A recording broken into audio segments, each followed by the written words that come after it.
கர்த்தருக்குள் அன்பான தேவ பிள்ளைகளே, ஆண்டவரும் இரட்சகருமாகிய இயேசு கிறிஸ்துவின் நாமத்தில் உங்களுக்கு என் அன்பின் வாழ்த்துக்கள். இந்த நல்ல நாளிலேயும் நீங்கள் எல்லாரும் நல்லா இருப்பீங்கன்னு இயேசுவுக்குள்ளாடி நான் நம்புகிறேன். இந்த ஆகஸ்ட் மாதம் 23ஆம் தேதி சாயந்தரம் 7:30 விடுதலையின் நேரம் என்ற நிகழ்ச்சியின் மூலமாக இந்த நம்பிக்கை டிவியில் உங்களை பார்ப்பதில் ரொம்ப சந்தோஷம். அநேகர் எனக்கு ஃபோன் பண்ணி சாட்சிகளை சொல்லுகிறீர்கள். நான் போகிற இடங்களிலெல்லாம் அன்பாய் வந்து நீங்கள் கொடுக்கிற செய்திகள் எங்களுக்கு ஆறுதலாகவும் விடுதலையையும் தருகிறது என்று சொல்லுகிறதை பார்க்கும்போது என் ஆவி இன்னும் பூரிப்படைகிறது. கர்த்தர் உங்கள் நடுவில் கிரியை செய்வாராக.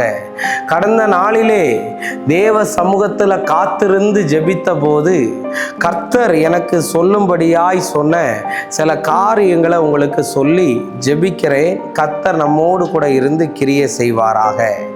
சங்கீதம் 122 அதனுடைய 7வது வசனத்தை வாசிக்கிறேன். உன் அலங்கத்துக்குள்ளே சமாதானமும் உன் அரண்மனைக்குள்ளே சுகமும் இருப்பதாக என்று எழுதியிருக்கிறத பார்க்க முடியும். இன்னைக்கு என் மெசேஜோடைய தலைப்பு என்ன தெரியுமா? உன் வீடு கட்டப்படும் என்று பேச விரும்புகிறேன். ஒருவேளை இன்னைக்கு உன் வீடு இடிக்கப்படுகிற ஒரு நிலைமையில இருந்ததானா, இடிந்தே போயிருச்சுன்னா இன்னைக்கு ஆண்டவர் சொல்றாரு உன் வீடு கட்டப்படும் என்று கர்த்தர் தீர்க்க தரிசனமாய் சொல்லுகிறார். உன் குடும்பம் கட்டப்படும் என்று ஆவியானவர் சொல்லுகிறார். ஒருவேளை புத்தி இல்லாத ஒரு மனைவியை நான் எடுத்ததுனால என் வீடு இடிக்கப்பட்ட நிலைமையில இருக்குன்னு நீ சொல்லலாம். ஒருவேளை புத்தி இல்லாத ஒரு கணவனை எடுத்ததுனால என் வீடு இடிஞ்சு போயிருச்சுன்னு சொல்லலாம். உங்களுக்கு தேவன் திரும்பவும் மீண்டும் அதை கட்டி எழுப்பக்கூடிய புத்தியை கர்த்தர் இந்த நாளில தருவாராக. உன் அலங்கத்துக்குள்ளே சமாதானமும் உன் அரண்மனைக்குள்ளே சுகமும் இருப்பதாக என்று எழுதியிருக்கு. வீட்டில் ஃப்ரிட்ஜ் இருக்கலாம், பீரோ இருக்கலாம், நிறைய கட்டில் இருக்கலாம். நிறைய பேர் பெருமை பீத்துவான். என்னன்னு, என் வீட்டில் உட்கார கூட இடம் இல்லாத அளவுக்கு பொருளாக இருக்குதுன்னு. இதெல்லாம் இருக்கிறது சரி, உன் வீட்டுக்குள்ளாடி சமாதானம் இருக்கா, உன் வீட்டுக்குள்ள சுகம் இருக்கான்னு நீ முதல்ல பார்க்கணும். நிறைய குடும்பத்துக்குள்ளாடி இன்னைக்கு சமாதானமே இல்லை. கணவனுக்கு சமாதானம் இல்லை, மனைவிக்கு சமாதானம் இல்லை, பிள்ளைங்களுக்கு சமாதானம் இல்லாமல் நிறைய பேருக்கு சண்டை தான் இருக்குது. நிறைய பேருடைய வாழ்க்கையே யுத்த களம் மாதிரி தான் இருக்கு. குடும்பமே முகத்துக்கு பார்த்தா சண்டை. ஒரே வீட்டில் இருப்பாங்க, பேசி நாள் கணக்காக இருக்கும். சிரிச்சு நாள் கணக்கா இருக்கும்.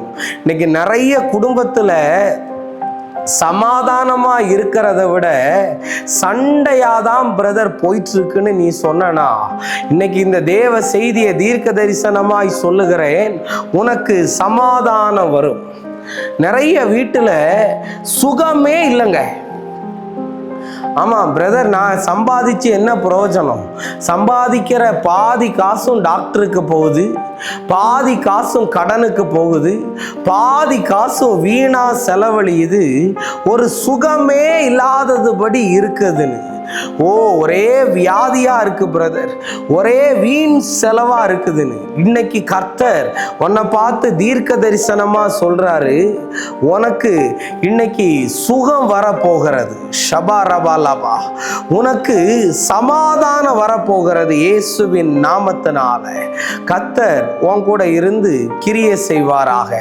இன்னைக்கு வேதத்திலிருந்து ஒரே ஒரு வீட்டை உங்களுக்கு நான் காட்டி உங்களுக்காக ஜெபிக்க ஆசைப்படுகிறேன். லேவியராகமம் 26வது அதிகாரம் அதனுடைய 13வது வசனத்தை நான் வாசிக்கிறேன், கவனிங்க. கர்த்தர் உங்களோடு கூட இருந்து பேசுவாராக. நீங்கள் எகிப்தியருக்கு அடிமைகளாயிராதபடிக்கு நான் அவர்கள் தேசத்திலிருந்து உங்களை புறப்பட பண்ணி உங்கள் நுகத்தடிகளை முறித்து உங்களை நிமிர்ந்து நடக்க பண்ணின உங்கள் தேவனாகிய கர்த்தர்னு இருக்கு. உங்களை எங்க இருந்து அவர் விடுதலையாக்குவார் தெரியுமா? உன் அடிமைத்தனமாகிய எகிப்தின் வீடா. இன்னைக்கு நிறைய பேருடைய வீட்டுல சுகமும் இல்லை, சமாதானமும் இல்லை. ஏன்னு தெரியுமா? நிறைய பேருக்கு எகிப்தின் வீடை போல இருக்கு உங்க வீடு. நான் சொல்ற மெசேஜை ரொம்ப ஆழமா காதை திறந்து கண்ணை திறந்து கேளு. கர்த்தர் உன் கூட பேசிக்கிட்டு இருக்கிறார். எகிப்தின் வீடை போல அநேகருடைய வீடு இருக்கிறதை கர்த்தர் எனக்கு காண்பிக்கிறார். அது ஏன் பிரதர் எகிப்தின் வீடை போல இருக்குதுன்னு சொல்றியா? அந்த பைபிள் வசனம் அந்த முன்னுரை இன்ட்ரோடக்ஷன் கொடுக்கும்போதே சொல்லுது என்ன தெரியுமா? உன் அடிமைத்தனமாகிய வீடாகிய எகிப்துன்னு. இன்னைக்கு எப்போது இஸ்ரவேல் ஜனங்களெல்லாம் அந்த அடிமைத்தனமாகிய வீட்டிலிருந்து வெளியேறினாங்களோ அன்னைக்கு தாங்க அவங்களுக்கு விடுதலை வந்தது. இன்னைக்கு உன் வீட்டுக்குள்ள சில ஆவிகள் உன்னை அடிமைப்படுத்தி வச்சிருக்கு. உனக்கு வேலைக்கு போக முடியாதபடி, உனக்கு சுகமா இருக்க முடியாதபடி நிறைய பேர் என்கிட்ட சொல்லுவாங்க, பிரதர் நான் வெளியில எல்லாம் இருக்கும்போது நல்லா தான் இருக்கிறேன், வீட்டுக்குள்ள வரும்போது தான் என்னை போட்டு ஏதோ அமுத்துது, ஏதோ டிப்ரெஷன் ஆகுது, ஏதோ கெட்ட கெட்ட கனவுகளெல்லாம் வந்துகிட்டு இருக்கு, என்ன செய்யறதுன்னு எனக்கு தெரியலன்னு. நான் சில வீடு விசிட்டிங்கெல்லாம் போகும்போது நான் அதுக்குள்ள ஏறி போகும்போதே எனக்கு ரிஃப்ளெக்ட் ஆயிரும், இந்த வீட்டுக்குள்ள ஏதோ ஒன்று இருக்குன்னு. அநேகருக்கு ஜோமன் நீ சொல்லியிருக்கிறேன், பிரதர் சிஸ்டர் இந்த வீட்டை நீங்க மாத்திருங்க அப்படின்னு சொல்லியிருக்கேன். அவங்க மாத்தினதுனால அவங்களுக்கு விடுதலையும் வந்திருக்கு. சில அடிமைத்தனம் வீட்டை விட்டு நீ வெளியேறினாதாங்க விடுதலை வரும். இல்லாட்டி ஏதோ ஒன்று உன்னை அடிமைப்படுத்திக்கிட்டே உன்னை கஷ்டப்படுத்திக்கிட்டே உனக்கு சமாதானம் இல்லாம சுகம் இல்லாம இருந்துகிட்டே இருக்கும். இன்னைக்கு நான் ஜோம் பண்றேன், அடிமைத்தனமா இருக்கிற சிலருக்கு வீட்டை வெளியே போக சொல்லுவாரு. சில வீட்டுல போய் இருக்கும்போது இந்த அடிமைப்படுத்தி கொண்டு இருக்கிற அசுத்தாவியை துரத்தி விடுன்னு சொல்லுவார். இன்னைக்கு நான் துரத்தி விடுறேன். உன்னை வீடை கட்டுனதுனால நீ இந்த வீட்டுக்குள்ள எப்படி இருந்துற, எப்படி நீ வீட்டை கட்டுவேன்னு பார்ப்போன்னெல்லாம் நிறைய பேர் சேலஞ்ச் பண்ணாங்களா? இன்னைக்கு உங்களை பார்த்து தீர்க்க தரிசனமாய் சொல்லுகிறேன், அந்த அடிமைத்தனத்தின் ஆவி இயேசுவின் நாமத்தினால உன் கழுத்துல இருந்து, உன் காலில் இருந்து, உன் இடுப்புல இருந்து, உன் உயிர் நாடியிலிருந்து கலன்று கீழே விழுவதாக இயேசுவின் நாமத்தினால. ஹோலி ஸ்பிரிட் ஷபாரபாலாபா. எகிப்தின் வீட்டுல அடிமைத்தனம் இருக்கு. ரெண்டாவது என்ன இருக்கு தெரியுமாங்க? அங்க உள்ள பழக்க வழக்கம் எல்லாம் சரியில்லை. பழக்க வழக்கம் எல்லாம் சரியில்லைன்னா என்ன சொல்றேன் தெரியுமா? இஸ்ரவேல் ஜனங்கள் எகிப்திலிருந்து வெளியேறிட்டாங்கங்க. கானானுக்கு போயிட்டே இருக்கும்போது பசின்னு சொன்ன போது கர்த்தர் ஃப்ரெஷ்ஷாக காடையை கொடுத்தார். தாகம்னு சொன்ன போது 35 ரூபா தண்ணிக்கான கொடுக்கல, கண்மலையை பிளந்து ஆண்டவர் தண்ணியை கொடுத்தார். இப்படி உள்ள ஜனங்க சொல்றாங்க, அந்த ஊர்ல அந்த எகிப்தின் வீட்டுல ஒரு சாப்பாடை சாப்பிட்டேன். என்னது? கொமட்டி காயையும் கசப்பான கீரையும், அதையே நான் தின்னுக்கிறேன் அப்படின்னு சொல்லி பாரு. சில டேஸ்ட் கூட நீ விட்டாலும் உன்னை விட மாட்டுக்கு. இது ஒரு கட்டுதானங்க. இயேசுவின் நாமத்தினால தெவிட்டாத தேனு, ஷபரபலபா, நல்ல அப்பம், நல்ல காடை எல்லாம் அவனுக்கு ருசியா தெரியல. நான் எகிப்தில கொமட்டி காய்களையும் கசப்பான கீரையும் சாப்பிட்டுக்கிட்டு இருக்கிறேன்னு. பழக்க வழக்கம் சரியில்லை. இன்னைக்கு நிறைய பேருக்கு வீட்டுக்குள்ள இருக்க மாட்டேங்கான். ஏன்னா பழக்க வழக்கம் சரியில்லை. குடிக்கணும், கஞ்சா அடிக்கணும், தப்பான உறவுல இருக்கணும். இதனால தான் அந்த வீட்டுக்குள்ள உன்னால இருக்கவே முடியல. தவறான பழக்கம் அந்த எகிப்து வீட்டிலிருந்து வெளியேறுவதாக. அப்புறம் எகிப்துல மந்திரங்கள் எல்லாம் இருக்கான். பாருங்க, அன்னைக்கு எகிப்துல நிறைய மந்திரவாதிகளை கொண்டு வந்து அந்த பார்வோன் அதை பண்றான் இதை பண்றான். ஆனா மோசேயினுடைய கோல் அந்த மந்திரவாதத்தை எல்லாம் விழுங்கிருச்சு. தேவ பிள்ளையே, இன்னைக்கு உன் கால்களுக்கு விரோதமா சூனியத்தை பண்ணி வச்சிருக்கலாம், உன் கால்களுக்கு விரோதமா மந்திரத்தை பண்ணி வச்சிருக்கலாம், உன் கைகளுக்கு விரோதமா ஏவல்களை பண்ணி வச்சிருக்கலாம். ஓ ஷபாரபா லபா, எல்லா மைய ஆவிகள் உன் குடும்பத்திலிருந்து விலகுவதாக. ஓ செத்த ஆவிகளுடைய நடமாட்டங்கள் எரிந்து போவதாக. ஒரு விதமான திகில், ஒரு விதமான இருளின் சூழ்நிலையில் அகப்பட்டிருக்கிற உனக்கு உன் சிந்தனையிலிருந்து விடுதலையை தருவாராக. எகிப்துல இருந்து வெளியேறி வந்தாச்சு, அடுத்து கானானை நோக்கி முன்னேறி போகணும்னு பார்த்தா அவன் என்ன சொல்றான்னா, திரும்பவும் எகிப்துக்கு போறேன். நீ ஃபார்வேர்டா தான் இருக்கணுமே தவிர பேக்வேர்டா இருக்கக்கூடாது. இந்த வீட்டில் வந்து ஒன்னாதே கஷ்டப்பட்டேன், இப்பவும் கஷ்டப்படுறேன்னு உன் வளர்ச்சியை தடுக்கிற அசுத்த ஆவிகள், உன்னை முன்னேற விடாதபடி கட்டி வச்சிருக்கிற அசுத்த ஆவிகள் இந்த நேரத்தில் எரிய போகிறது. ஹோலி ஸ்பிரிட் ரேமா லாபா ஷபரபா லாபா. ஓ வீட்டுக்குள்ள புதஞ்சிருக்கிற மாந்திரிகத்தின் ஆவிகள், ஆகானுடைய வீட்டுக்குள்ளாடி புதஞ்சு கிடந்த சாபங்கள், மறைஞ்சு கிடந்த சாபங்கள், ஒளிந்திருந்த சாபங்கள் உடையட்டும். மொட்டை மாடியில் அன்னைக்கு ஒரு பிசாசை வெட்டும்போது சொல்லுது, மொட்டை மாடியில் துணியை காய போட்டேன், அப்போ பக்கத்து வீட்டில் உள்ளவா என் இன்னரை எடுத்துட்டு போய் மந்திரம் பண்ணிட்டான்னு அந்த பிசாசு பேசுது. காலில் கிடந்த செருப்பை எடுத்துட்டு போய் செய்கிறாங்கன்னு இருக்கு.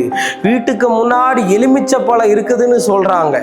இன்னைக்கு நான் சொல்ல வரேன், உன் வீட்டுக்குள்ள சமாதானமும் சுகமும் வர முடியாதபடி, ஓ ஷபாரபாலாபா, முன்னேற்றம் இல்லாம வீட்டுக்குள்ள இருந்த தூக்கத்தின் ஆவி படுத்தே கிடக்கிற மாதிரி தான் இருக்கு.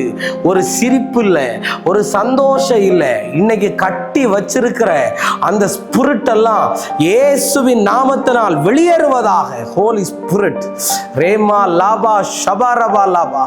கர்த்தர் இன்னைக்கு விடுதலையை தருவாராக, கர்த்தர் இன்னைக்கு விடுதலையை தருவாராக. இதை பார்த்து கொண்டு இருக்கிற சிலர் மேல கர்த்தருடைய அக்கினி வந்து விழுகிறது. நீ உடனே எனக்கு ஃபோன் பண்ணி ஜோம் பண்ணிக்கோ. இயேசுவின் நாமத்தினால லைவ்ல பேசிக்கிட்டு இருக்கிறேன், உனக்கு இன்னைக்கு விடுதலை வருது. ஹோலி ஸ்பிரிட் உன்னுடைய எலும்புகளில் இருந்து இருள் விலகுது. நான் பேசும்போதே உன் வயிற்றுக்குள்ள இருந்து சர்ப்பத்தின் ஆவி வெளியேறுகிறது. ஓ பாம்பு மாறிக்கல வருகிறது, மாடு துரத்திட்டு வர்ற மாதிரி வருகிறது.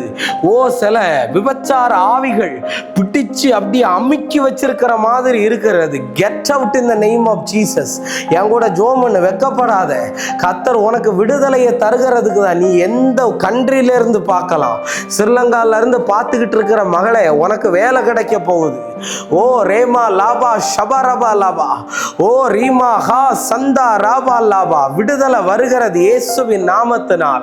உன் பிள்ளைகளை அலகழித்து கொண்டு இருக்கிற, உன் கணவனை அலகழித்து கொண்டு இருக்கிற, உன் வேலையில உன்னை அலகழித்து கொண்டு இருக்கிற கட்டு உடையட்டும்.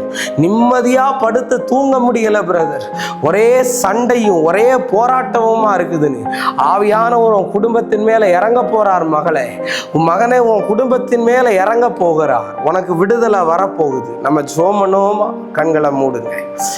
அன்பான நல்ல ஆண்டவரே, இந்த ஆசீர்வதிக்கப்பட்ட இந்த இரவு நேரத்துக்காய் நன்றி ஆண்டவரே. எந்த பிள்ளைகள் எல்லாம் எகிப்தின் வீடை போல இருக்குதுன்னு சொல்லி கஷ்டப்படுகிறாங்களோ, சில விக்கிரகத்தின் ஆவிகள் ஆண்டவரே, சில கலங்கம் பண்ணுகிற பொல்லாத ஆவிகள் இயேசுவின் நாமத்தினால் விடுதலையாவதாக என்று நான் ஜெபிக்கிறேன்.